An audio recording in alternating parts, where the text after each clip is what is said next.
Hello, and welcome to another episode of Movies That Make Us. I'm Jake. Tracy. And I'm Val.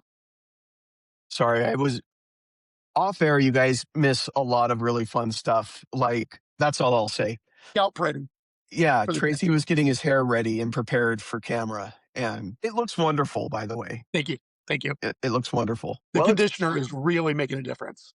It is, yeah. Yeah. Did you switch brands? Mm-hmm. Okay. Yep, it's European now.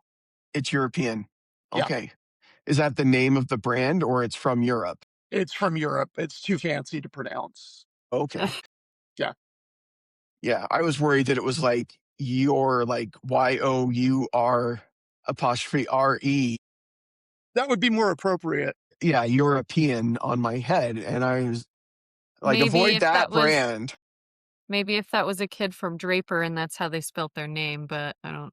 Yeah, that could have been. Yeah. I saw my wife saw a name the other day that she thought was really weird. It was Erica, but it was that name in itself my wife doesn't think is weird since that's her name. Right. But it was spelled ERY. Why do we have to be so original? KUH? Yeah, KUH. ERYKUH. I was like, what is that? People in Utah, stop it. It was Stop. weird. And believe it or not, she's an influencer. So I don't know. Yeah. From Lehigh?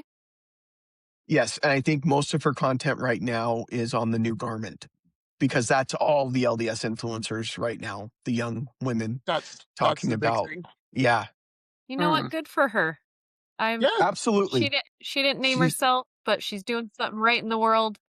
So good for her. Well, that last bit is debatable, but welcome to the show, everyone. The show that never Starting ends. off with insults today. Last time we led with happiness and Feel good. feel good, and today Yeah. was just like Or just Don't mocking feel it. people's names and be nice to distant your kids. influencers. Be nice to your kids. Be nice. Yeah, think about the names that you're giving your children. They have to live with them for the rest of their lives. What you Excellent think point. is cute and fun, they may not when they're going through middle school. Yeah. Middle school is rough enough already. Yeah. Like I they're was not just going to thinking. go ahead. Sorry. No, you go first. You go first. I was just going to say they're not going to appreciate that your grandfather went by Dick like when they're 13 and their friends let them know. Anyway, what were you thinking, Val? Let's I go was there. just thinking we're talking about weird names. So let's get into the Odyssey. Yeah, no, that's I a great can't even jumping in pronounce point. or spell. You know I can't there's pronounce going to or be a spell. Telemachus later this year. Telemachus. Telemachus. See, but I Yep. had to put my spin on it. Yeah, I had to put my Utah spin. Yeah. yeah. Throw in a couple extra X's that aren't pronounced or something. The hardest one name-wise for me is the king. Agamemnon. I can't I can say it in my head, but then when I try to put it into my mouth, the filter You that know, is Valerie, there. I'm just going to try and feed you that the rest Do of the you show. think Yeah. that it's because you hate him and so you don't really care about his name? I don't hate him. You hated his armor. I didn't hate his armor. I felt like his armor was the one set of armor that kind of took me out of the film a little bit. I've now seen the film a couple more times, Mhm. and it doesn't bother me as much as it used to. Okay. All right. The Trojan armor bothers me a lot more now because it looks stupid. But I'll have to go back and when I rewatch it, I'll specifically look for that. What's stupid about the Trojan armor? well, first of all, who wears white armor? Like, if you're a soldier, why would you wear, at night, you're much more visible. In the day, you're much more visible. Yeah, but Unless you're fighting in the snow, which doesn't happen a whole lot in the Mediterranean. they're surrounded by these giant walls that were built by I think it was Poseidon that built the walls, if I remember correctly. So they're like, hey, we're impenetrable. We can wear whatever. I guess. They're like I just showing want to off. say that the lighting I have going on here makes me look like I have an afternoon shadow going on. Yeah, you've got some very intense lighting going on, Valerie. It looks like you did it on purpose. Like you're doing dramatic effect lighting. I'm in what's the Steven Spielberg movie that just happened? Disclosure Day. Disclosure Day. Yeah, Yeah. they had some lighting like this. Yeah. It's very Hitchcockian too. And peeking through. Yeah. Yeah. It's very Rear Window. No, it's really just because the lights are off in here and my window is halfway open, so. But do you have like a little rod thing that does anything you need it to do in the moment magically for no explained reason? Not Like right in now. Disclosure Day. Oh. Not right that's now, too but I bad. do have this thing. That's some intense LED lighting going on. Is Put it it right here. There you go. perfect? That It'll be will my not. magic for the day. There you go. Well, I it's don't know. I parent. have a lot of things just sitting here and I happen to see that, so. I liked how at the beginning of the movie it said in a time of apparent magic. So it's Yes. not quite. Allegedly. Yeah. Allegedly it was magic. I don't know. So did Christopher Nolan create cinematic magic? That's the question. All right. So we're going to talk about the Odyssey. And we've all seen it. Jake has seen it 3 times because I'm assuming you took some children at different times to see this film. So I took my daughter because she's obsessed with Greek stuff, and I felt like she could handle what was in the Odyssey. That was my choice as a parent, so leave me alone. And she's before 13. She's 13, correct. And then I took my brother, who's a big Christopher Nolan fan. So Nice. and he enjoyed it quite a bit. This one came in number 3 for him right after the screening. So Did you see Oppenheimer, all then 3 in Dunkirk. IMAX? So I didn't. I saw Okay, the so first I'm curious to first know time was what in your thoughts are. IMAX. The second time we did it, it was on Megaplex's super screen. That's just not. It's not IMAX. It's still bigger, but it had luxury seating because really Megaplex makes you choose almost between IMAX and luxury seating. Megaplex, get your stuff together, man. We want both. But I get it. They want as many people in the IMAX theater as they can get. Yeah. Yeah. But then the third time was IMAX again, and it makes a difference. Like it was fine. It still looked amazing on the smaller screen, but the IMAX screenings were superior. I would like to now find one of the 40 theaters that do it in the actual IMAX and see it in one of those that I've heard. What's that? Vegas road trip. Let's go. Let's do it. But I've heard they are booked out until like middle of August right now. I've heard that. Yeah. So, but yes, if you have the opportunity to see it in IMAX, see it in IMAX for sure. It was meant to be seen in IMAX. It was shot in IMAX. And I know that sounds like it's gimmicky. It's not. It really makes a difference, in my opinion. So Jake, you got a little bit cut off when you said your brother, it's his 3rd favorite. So Oppenheimer, he said, was his number 1 still. And then Dunkirk is his number 2. okay. Which I thought was interesting because Dunkirk is not in my top 3 Nolan films. Dunkirk is fine, but he just really enjoyed Dunkirk and he's really attached to it. So that's why it's number 2. So Cool. Which is fine. I was surprised Dark Knight wasn't in his top 3 because I know he's a big Batman fan and he likes Nolan's Batman trilogy. So what about you, Tracy? What's your top 3 Nolans? Probably Dark Knight 1 and Inception and Odyssey 2, 3, but they could flip. How about you, Jake? Oppenheimer is number 1 for me, and then The Odyssey is a close number 2. Especially after seeing it now 3 times, I'm confident with that ranking at number 2. And then I would say probably The Dark Knight with Heath Ledger, the Joker, and all of that is number 3 for me. Yeah, I think it's hard because I love the way that Oppenheimer is set up and the way he edits the film in between past and present. I think I really love that. But the more and more I sit and marinate on the Odyssey and I learn about all of the practical effects and the builds and everything. So I'm going to go by a technical aspect here, and I would say Odyssey by technical aspect is first, then Oppenheimer, and then oh my gosh, now I have Interstellar in my mind, but it's not Inception. Yeah. Just going to go technical things here because I do love a lot of his movies. And I know I'm going to get flack for this, I love the idea of Tenet, but the the way that he Mm-hmm. executed it didn't work. But the one thing that I really, really love about him is that he is a sound scientist. Like he will just push the boundaries. He's trying to figure things out. He's kind of like James Cameron pushes different technologies and CGI and how you can do that. Nolan does that with sound.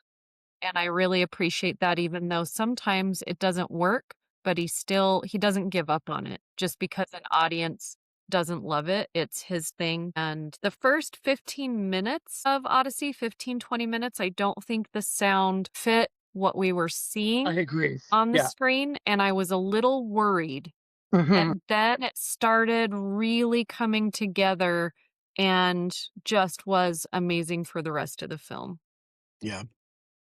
Yeah, I can see that, and I agree with both of you on the sound in the first 15 or so minutes. It does take a minute to kind of settle in to the film, I think. It even though you're getting kind of the story of the Trojan horse and right at the very beginning from the bard's point of view, but then it cuts away from that. But it takes a minute to kind of settle in. But once it does and it finds that groove, it doesn't leave that for the rest of the movie. So if you're talking about the first 15, 20 minutes and it's a 2 hour and 50 plus minute movie, I'm okay with it taking a little bit of time to get in that groove if it stays there for the rest of the movie. I don't feel like after that it gets off track or anything. There's not a moment or a time where I felt like it dragged at any point after the beginning. I don't know. I agree with that. What are your thoughts, Val? You're the one that you're always able to find that 20 minutes or so that needs to be cut out of a movie. And so I was interested to hear your thoughts on if you felt that way with this. Because usually I'll feel that right away. Like right when I leave the theater, I'll be like, oh, if they would have tightened this up or that up. And honestly, seeing it for the first time, and there's so much to see. That's why I really want to see it again, is because there's so much, just your eyes can't see it all at once. And then now appreciating more of what went into it. I don't think I would cut anything from this film. I just think I would have, and again, I'll watch the movie again and maybe that first 15, 20 minutes will be different this time. I just feel like the dialogue and the sound, like the intensity of the score, not the loudness, but the intensity of the score didn't quite fit for me. But I wouldn't cut the scenes out. I would just maybe tweak, the intensity of the score a little bit to kind of get us ready to the rest of the film, because I do think the beginning of the film is a little more just like kind of quiet and introducing you to things.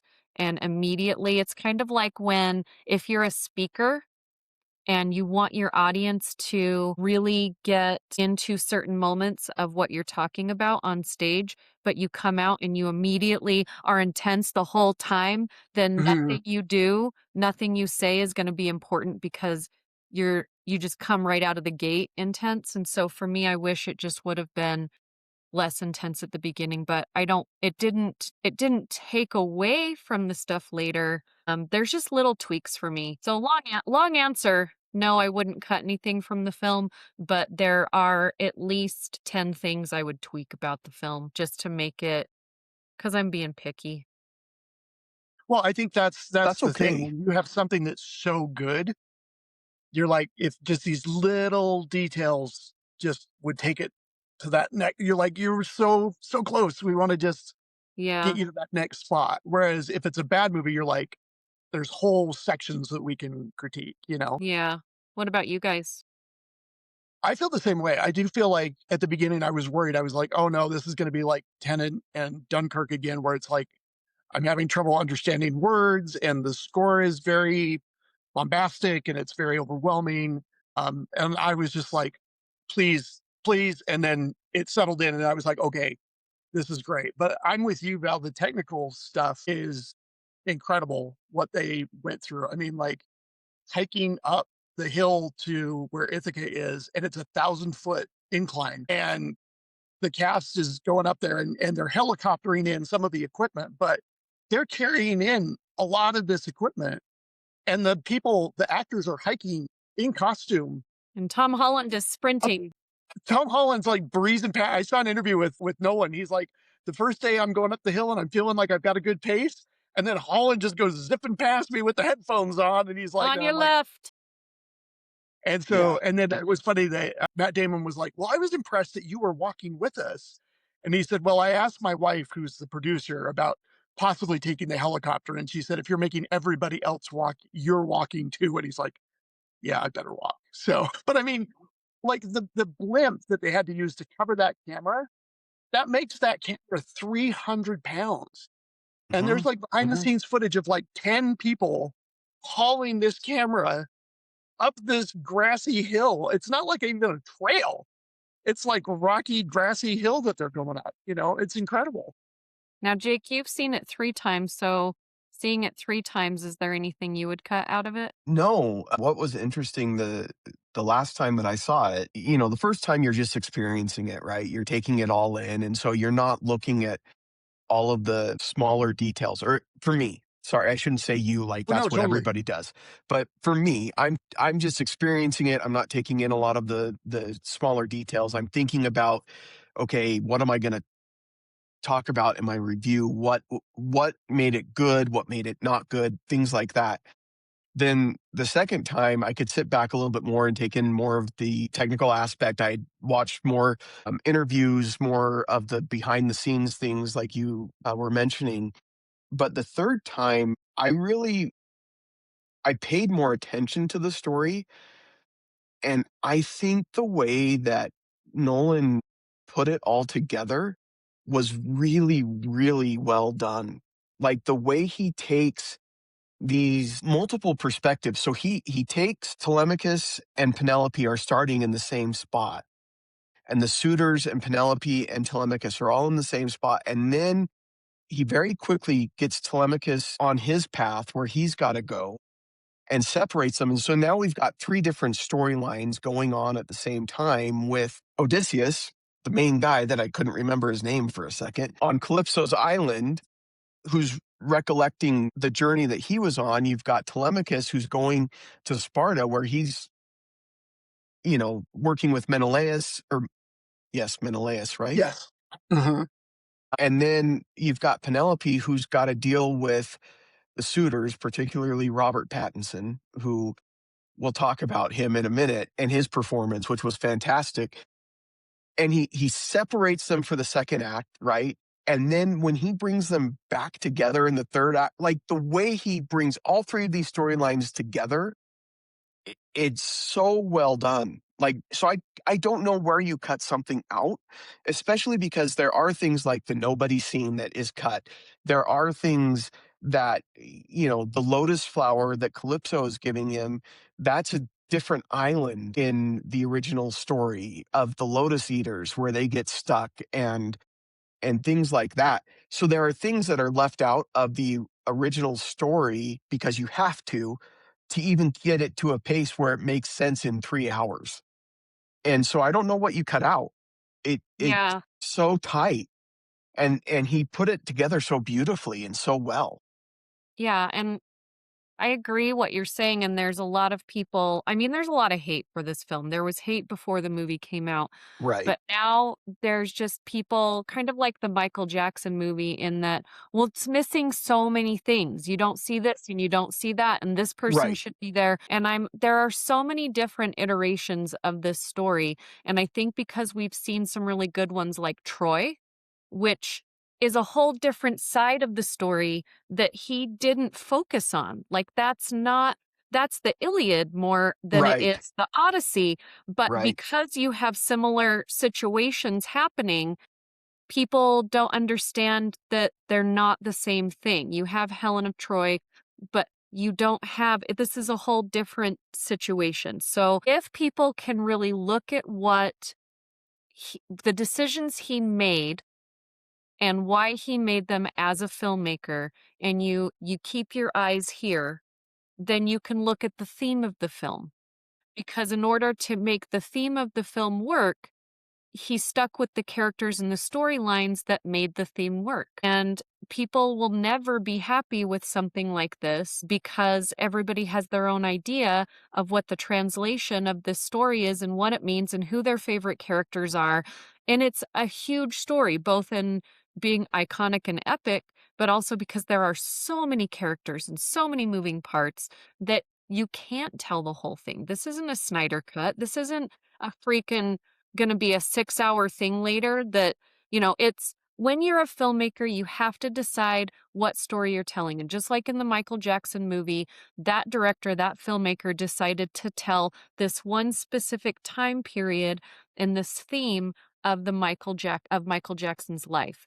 Now we go over to the Odyssey, which is not based on anything except for a story that it's make-believe that was written by a philosopher who is an amazing writer. There is nothing to be historically correct in this film, And but he look at the theme, adapted. and I hope we're going to talk about the theme. Yes, Yeah. and I was just going to say he adapted the story from 1,000 years of oral variations where everybody who told the story told it differently. Yeah. So And this is what I will say. If you're going to come and you want to argue and you want to tell me that your biggest problem is you want to stand or sit or, I don't know, sleep on whatever your high horse is, that it's not following the source material, and you want to sound intellectually superior to me, telling me that it's not following the source material and you're high and mighty on it, and then you keep comparing it to the movie Troy because you don't understand the difference between the Iliad and the Odyssey, you have zero credibility and you are stupid, and you should stop talking and acting like you're smart because you're not. And if you're going to come in and try to be intellectual about pushing your anti-woke, white supremacist agenda, just stop. You don't get it. You don't understand. You're ignorant. And that's Right, not, Jake? I'm sick of it. Like, you come in and you Yeah. want to say, oh, it's not following the source material. Listen, the reason that this story has lasted as long as it has is because it has been retold, reinterpreted, reinvented, retold thousands and thousands of times Just like because the Bible, by the way. just like the Bible.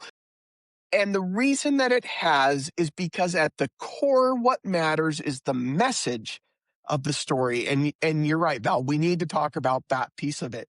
The message is what resonates, not what gender, race, or whatever any character in the story is. We're not erasing anybody's culture. We are reaffirming. and if you're upset, In a story that at the end of the day is about the bonds of men that were destroyed because of the war at Troy. That's at the core of this story. And at the end of the day, that's at the core of the story. And you are complaining because it is somehow erasing part of someone's history or identity. You have missed the point of the story. You're ignorant and you should not be allowed to type and comment on things publicly. I hope you're going to take that whole section of the show and you're going to put that on the interwebs so that we can share it everywhere. was well stated. So really quick, let's go over kind of the themes that we got from it, and we can I'll try and keep mine really tight. Is for me, what stood out, and again, with every movie, we're all going to in every story, you take what you need from it or what you want from it. And for me, it's horrible. The Trojan War represented just a really horrible situation. And we've seen both sides, right? Because both sides of any war thinks that they're the right side. But in this story, we see it from this side. But what happens when all the soldiers go up into the temple and you see Zendaya's character, who is later represented by Aphrodite, right? No, Athena. Athena. You see, and this is a spoiler alert, spoiler alert, spoiler alert from a story that's 1,000 years old, but it's the way that he puts this in the film. So that's the spoiler, is Zendaya's character is in the temple. She's pulled down. They go to decapitate her, and instead of seeing it, you see them decapitate the statue of the god, which is very important because that is very important to the people at the time. That is what they choose war on. I know that's weird. You go to war because of gods. Never happened before. And at that moment, our main character, played by Matt Damon, he has something changes in him. And he goes from being a person that sees, don't hurt people because that could be a god in disguise, and this whole thing about you can see that through their eyes, blah, blah, blah, that they say the whole movie. He then changes as a person, and at that point, he tries to defy the gods, and he wants to be his own man because he has done something totally horrible that he doesn't know where he sits in the universe anymore. And for me, the way that they carry that through the whole film and the battle between himself and what he believes and what he can be and who he used to be and all of these things, that's what I get out of it. That's the overall theme, is the battle between himself and what he believes and the world around him. Does he stay within that world? Does he surpass that world and those beliefs? And where does he even fit, if he does anymore? Yeah. Mm-hmm. Mm-hmm. To me, this is a very interesting film in that it came off of Oppenheimer. And it segues extremely nicely because you have a man who has created the Bronze Age version of a nuclear bomb. He creates this weapon in the Trojan horse that nobody's expecting, that unleashes devastation and destruction of a civilization. And he's there to witness it. And whereas I felt with Oppenheimer, we were distanced from that, and the story was him getting to that point. And then the conclusion of the movie is him saying, "What have I done?" The Odyssey is that individual going through the trauma and processing the guilt and the emotions that he feels because of that. And I love the fact that when he gets back home, he doesn't come in as the king. He's disguised as the beggar because he's like, I'm not who I used to be. I'm not the man that left Ithaca 20 years ago. I'm not the king. I'm not the husband. I'm not coming back with like rah glory. I'm coming back to kill the suitors that are threatening my wife, and then we're leaving, you know? So I think that's an interesting deconstruction of war and what happens, but specifically about this individual who caused this destruction. I think my favorite moment in the whole film is the moment that he's talking to Penelope and as the beggar, and he's telling her, what if he couldn't come home, because what if he walks through all of these things that had happened, and he's walking through that experience that you've both mentioned. What was interesting watching it this last time was watching his character development, because at the very beginning, as he's leaving, what we see at the very beginning as they're leaving the beach is a man full of confidence. A man who is planning on the gods blessing their journey home. A man I've followed the king guy long enough. I'm going to go my own way now, and the gods are going to bless us. And he's very confident in himself. He's very proud of what they've accomplished. That's what we see. And over time, through each of these trials and different things, he's getting whittled down more and more, and that pride is falling more and more, to the point where we see him on the island with the sun god's cattle, which were Helios's cattle, not Apollo's. My daughter gave me a whole thing on why that was wrong, and I loved it, every minute of it, where he realizes where his place kind of is gigantically, right? Still not figuring out what his place is within his sphere of influence, I think. But, he's a different man when he's on Calypso's island, even when he gets his memory back. But that doesn't happen without every step of the way of the journey And that's what leads him to be the man that's sitting on the steps with Penelope, explaining. And that's when he can think back and unpack everything that happened right after the Trojan War. Because I do think right after the events of the Trojan War, as they're getting ready to leave, what we see is how he really was, in that he was all confident, proud of what they had achieved. They had gotten a righteous victory, blessed by the gods, because we have a way as people to block out some of those negative feelings that we might feel in the moment. But because of what he went through, he had the growth and maturity to reflect back on that and realize, this is why I didn't want to come home, because I couldn't come home because I'm not who I was.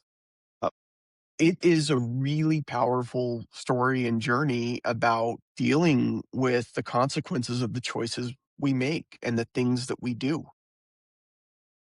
And And will the my loved pride. one accept me? You know, he doesn't know if Penelope's going to accept him for what he's gone through and done. Yeah. Yep. One of the parts of the film that really hit me is when they go and they find the Cyclops. Mhm. For me, that was a poignant part in the film because, again, him and his group, which he has these men who just follow him everywhere, these are his men. And through their journey, he decides on whether, they haven't really changed at all. They haven't seen what he has seen. And when they get to the Cyclops, he doesn't know yet really who he is, to the point where he hurts something that he doesn't need to hurt Yeah.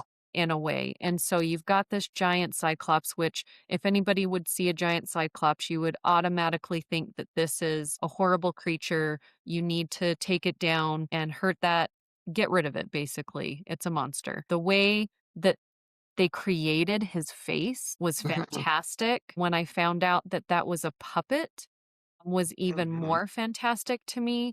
But I didn't, when they're trying to figure out how to get out of the cave, I really, really liked that. But at the end, when, now I can't think of it, Matt Damon, Odysseus. I don't know why now I can't think of it. Yeah.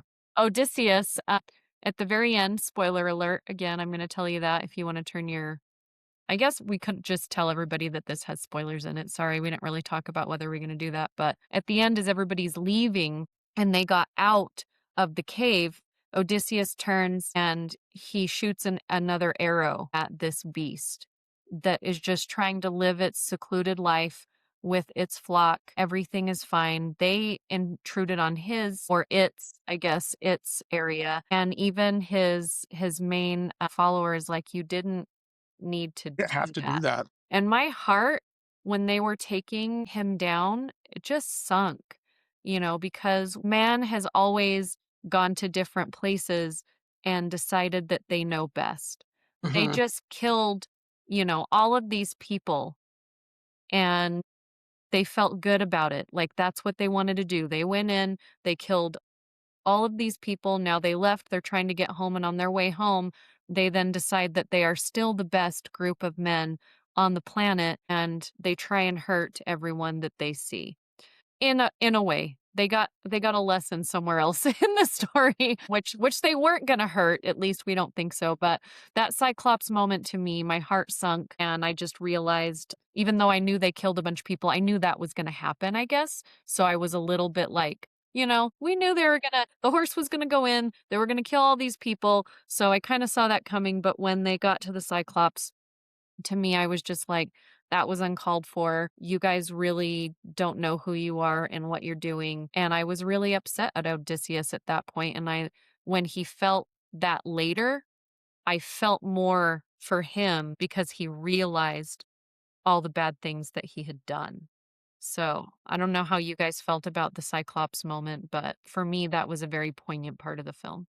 I think that carries over to one of my favorite moments is when they go to see Circe. And you're right. They're like, hey, we're not here to hurt you, but they still intruded into her house. They were still going to take her food. Yeah. And I love when she is talking to Odysseus. And I think that's the hinge moment for Odysseus, when he really starts to change, because she says to him, I just revealed who your men really are. Mhm. Your men are brutes and they are thugs and they are pigs and they are animals and they just eat anything and without regard to anybody else. And that's not how he sees them or how they see themselves. And I think that's the key moment that turns for him in that, okay, I need to really start to reassess what is happening here. And the fact I was watching some videos yesterday and today, and none of that transformation scene in Circe's house is CGI, I according to know. Samantha Morton. I saw It's that crazy. today. I Yeah. don't know how or what they did in terms of like prosthetics or whatever, but she's like, yeah, that was all done in camera. Yeah. And between that and the Cyclops, I want Nolan to do like a small budget horror film. Like, I really want to see him like stripped down, not the big epic spectacle, get tiny, get small, and do a horror. I think that would be phenomenal. Like, those were pretty rough moments, both of them. And just to be clear, you want him to strip down like the visual effects and the The budget, not the yeah, not him not literally stripped literally down. Yeah. stripping down. Yeah, I just want yeah. to make sure people understood that part. I'm sure Thank they you. did. Yeah. By the way, I loved how you said the king guy in order to not say Yeah. Agamemnon. Yeah. Yeah. I got that. I just want to. Yeah. Jake, Yeah. what was your most poignant part of the film that really hit you? I don't know. I was thinking as you were talking about the Cyclops and you asked what we thought about the Cyclops scene. I think what was really interesting to me about it was when they find out he can talk Hmm. and they think and the one guy says, "Well, why didn't he talk to us before? Why didn't he, talk before now?" And Odysseus says, "Well, do you talk to ants?" Yeah. And he says, "Well, should we try to reason with him?" He's like, "Well, I think we're past that now." But the interesting thing about it is they didn't try to talk to Polyphemus either Yeah. Mm-hmm. Mm-hmm. because they assumed he wasn't intelligent enough to talk. They made assumptions about him.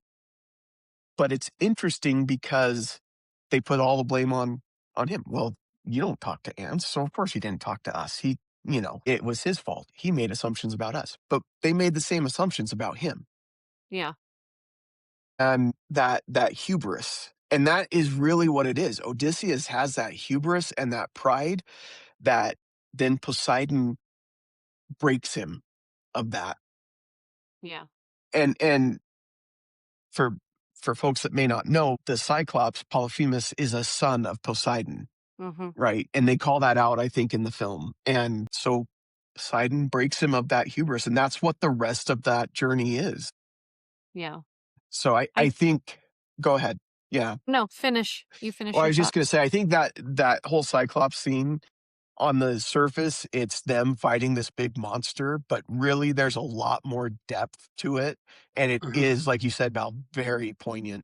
So beyond the Penelope discussion and all of that, I think for me, the Cyclops scene that scene sets the tone for the rest of the journey and the rest of the movie in a lot of Yeah. ways.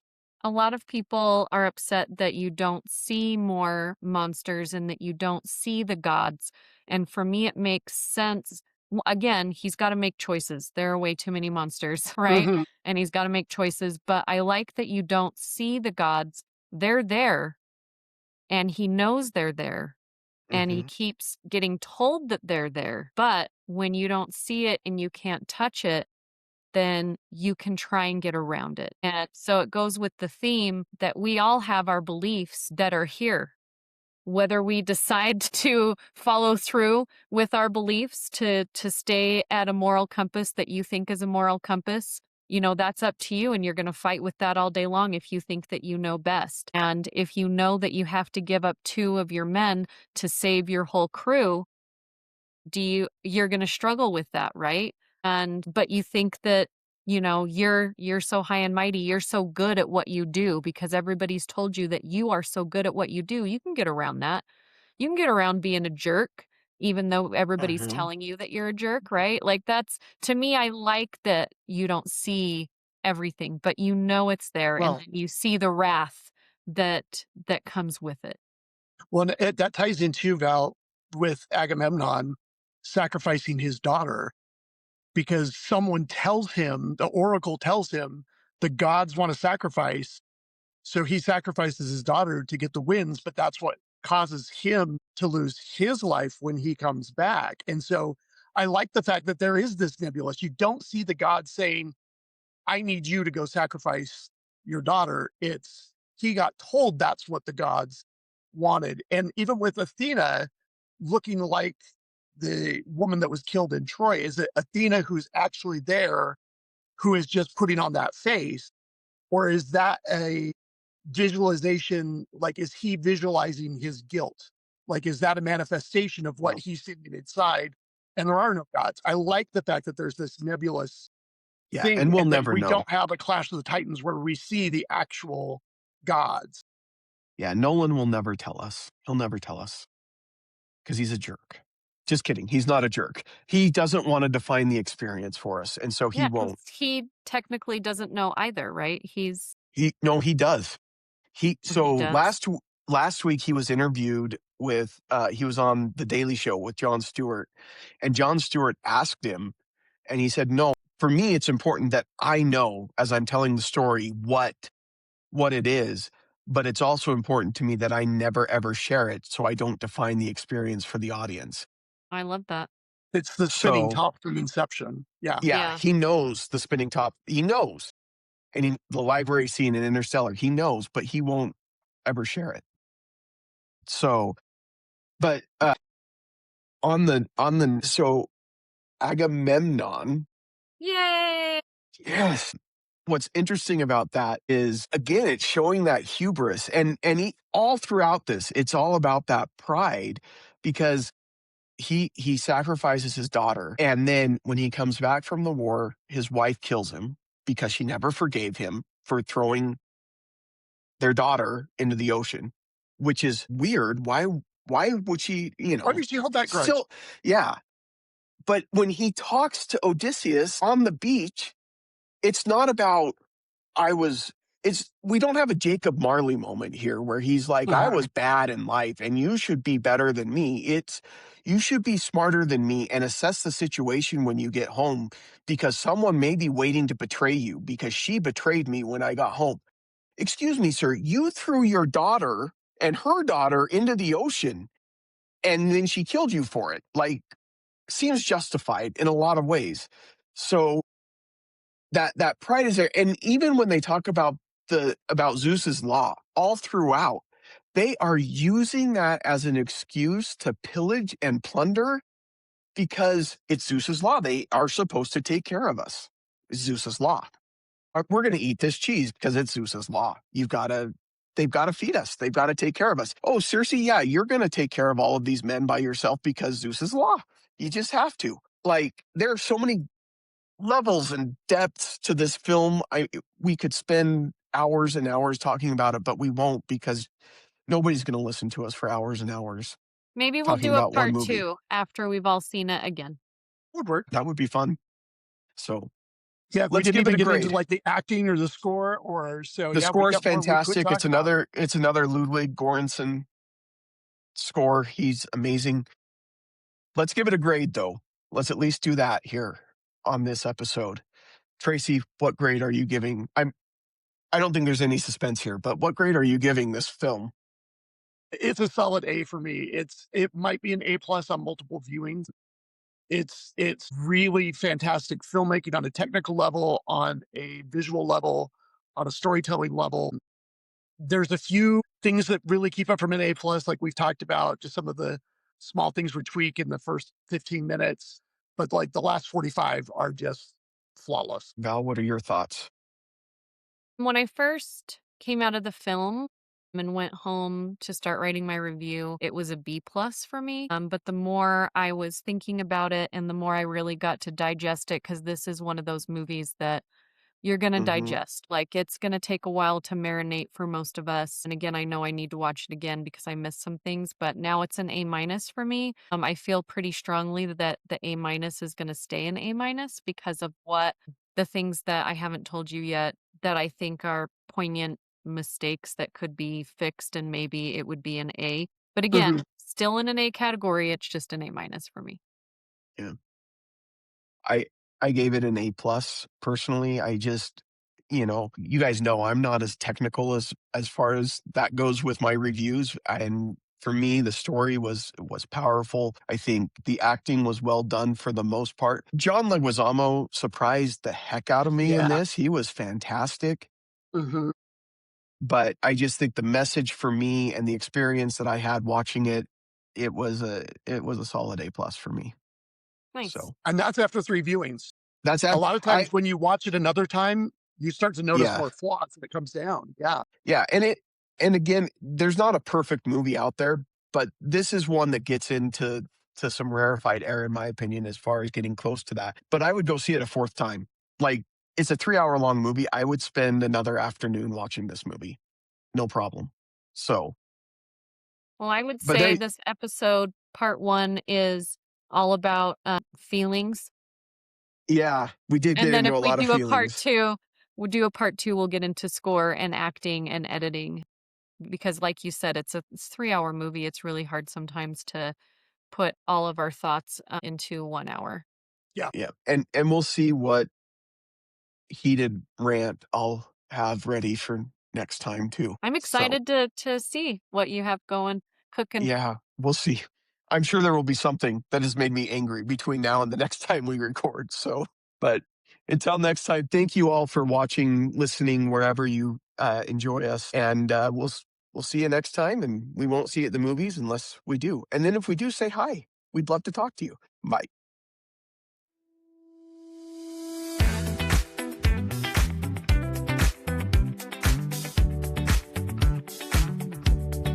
Movies that make us laugh, movies that make us cry, from the silver screen to the streaming guide. Breaking it all down, just telling you why. I'm Jake, I'm Tracy, and I'm Val. See you next time.